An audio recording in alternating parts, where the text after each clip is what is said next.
नाही, ॲक्चुअली कसं आहे, पक्षाने निर्णय घेतला. मी पक्षाचा साधारण कार्यकर्ता आहे. मला तो निर्णय मान्य आहे. त्याच्यानंतर त्यांना तिकीट दिली, पक्षात प्रवेशही केला, हेही सगळं मान्य आहे.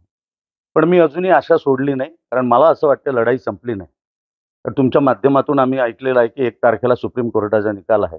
लोकांचा न्यायपालिकेवर विश्वास आहे आणि सगळ्यांचं म्हणणं असं आहे, की निकाल हा विरोधात जाऊ शकतो आणि निकाल जर विरोधात गेला, तर मला संधी पुन्हा मिळू शकते.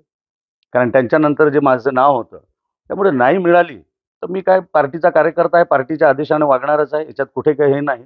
पण मी अजून आशा सोडली नाही. तर पक्षाला कसं आहे, काही निर्णय घ्यावे लागतात. आज 28-29 तारीख आहे. डिक्लेरेशन त्यांनी केलं.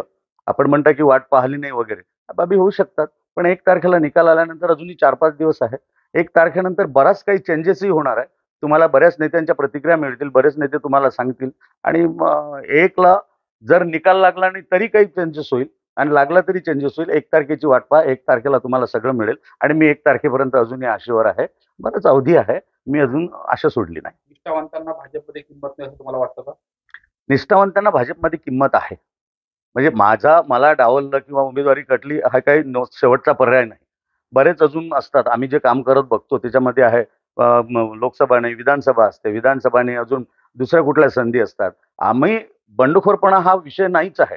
मुळात हे सांगतो आहे, की जी प्रणाली आहे, त्या न्याय प्रणालीमध्ये अजूनही निकाल विरोधात जाऊ शकतो आणि आम्हाला संधी मिळू शकते ही मी वैयक्तिक आशा ठेवून आहे. बाकी त्याच्यानंतर मग पक्ष काय निर्णय देईल, आम्हाला काय आदेश भेटतील ते बघू. 1 तारखेपर्यंत वाट बघा. 1 तारखेला तुम्हाला सगळं स्पष्ट होणार आहे चित्र आणि 1 तारखेनंतर बऱ्याच काही घडामोडी होईल.